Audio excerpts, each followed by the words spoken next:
Hello students, इस question में कह रहा है what is the net flux of the uniform electric field of exercise 1.15। जो उस क्वेश्चन में क्या था, जो फील्ड थी वो एक्स एक्सिस के अलॉन्ग थी, मतलब इसके अलॉन्ग थी। देखो ये था डायरेक्शन ऑफ इलेक्ट्रिक फील्ड, ठीक है, एक्स के अलॉन्ग। तो अब हमें एक क्यूब दे दिया है कोऑर्डिनेट एक्सिस में और हमें अब नेट फ्लक्स निकालना है, ठीक है। साइड दिया है 20 centimetre so that its faces are parallel to the coordinate plane. तो ये मैंने आपको क्यूब बना के दिखा दिया है। अब मैं यहाँ पे फेसेस के पहले थोड़ा नाम दे देता हूँ। सपोज़ इसको मैं फेस S1 मान लेता हूँ, ठीक है, इसको S1 मान लेता हूँ, इसको S2 मान लेता हूँ, ऊपर वाले को S3 मान लेता हूँ, नीचे वाले को S4 मान लेता हूँ, सामने वाले को, ठीक है, ये सामने जो पड़ रहा है, जो वाई एक्स प्लेन पे पड़ रहा है, ये वाई एक्स प्लेन पे, इसको मैं मान लेता हूँ S5 और ये पीछे वाले को मैं मान लेता हूँ S6, ठीक। अब देखो फ्लक्स का फॉर्मूला क्या है। फ्लक्स का फॉर्मूला है vector E dot vector A, या फिर मैं लिखता हूँ सीधे रिड्यूस फॉर्म ई ए कॉस फाई। ये फॉर्मूला है फ्लक्स का। फाई क्या है? Angle between the electric field and the area vector. Area vector कैसे बनाते हैं बेटा? एरिया वेक्टर सरफेस का हमेशा परपेंडिकुलर होता है। अब यहाँ देख लो अगर फाई की वैल्यू 90 डिग्री है तो फ्लक्स कितना हो जाएगा? 0। अब यहाँ ध्यान से देखो, ये जो S3 है इसका एरिया वेक्टर ऊपर होगा, तो ये एरिया वेक्टर इस फील्ड के साथ कितना एंगल बनाएगा? 90 डिग्री। मतलब इसके थ्रू फ्लक्स कितना हो गया? Flux through surface 3 is 0।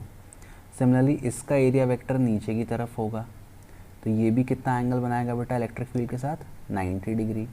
तो इसका भी जो फ्लक्स है, फ्लक्स थ्रू सरफेस 4 इज़ 0, है ना। एंगल 90 डिग्री आएगा और cos 90 कितना होता है? 0। ये दो 0 हो गए, ठीक है। अब ऊपर नीचे, अब देखो सामने की बात करते हैं। S5 और X6 सामने, मतलब ये वाई एक्स प्लेन वाला, ठीक। जैसे S6 है, इसका एरिया वेक्टर भी ऐसा पीछे साइड होगा, ये, ठीक है। ये एंगल फिर से कितना बन गया? 90 डिग्री। तो S6 का भी फ्लक्स थ्रू S6 भी कितना हो जाएगा बेटा? 0। इस सामने की बात करते हैं, यहाँ भी एरिया वेक्टर ऐसा सामने की तरफ होगा, ये एंगल फिर से कितना हो जाएगा? 90। तो फ्लक्स थ्रू S5 भी कितना हो जाएगा? 0। तो यहाँ पे ध्यान देना, S3 ये ऊपर वाला, S4 ये नीचे वाला, फिर उसके बाद S5 ये XY प्लेन में सामने वाला, और S6 ये पीछे वाला। इनके थ्रू तो कोई फ्लक्स जा ही नहीं रहा। अब दो सरफेस बचे, एक बचा S1 और दूसरा बचा S2। तो पहले अपन निकालते हैं फ्लक्स थ्रू S1। क्या फॉर्मूला है? वेक्टर ई ए कॉस फाई, तो ये आ जाएगा E इंटू ए।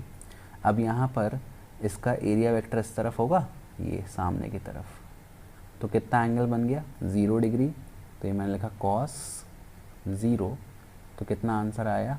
E इंटू ए। अब मैं फ्लक्स निकालूंगा सरफेस S2 से।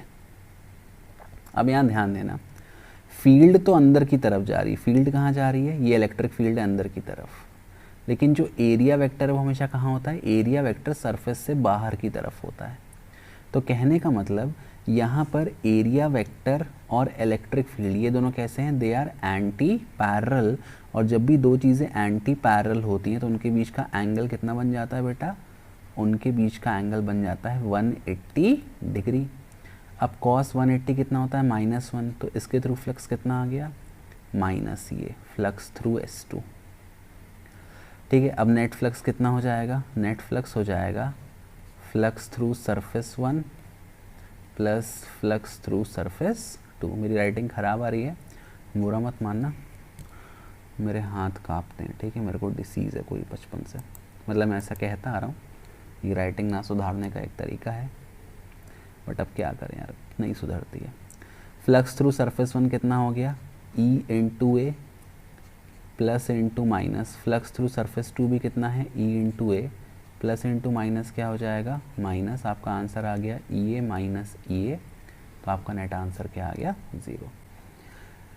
तो अगर कोई क्यूब दे देगा और उसमें इलेक्ट्रिक फील्ड किसी एक डायरेक्शन में दे दिया तो उसमें नेट फ्लक्स कितना हो जाएगा, 0। I hope it is clear to you. Thank you for watching, bye bye, keep loving, keep supporting.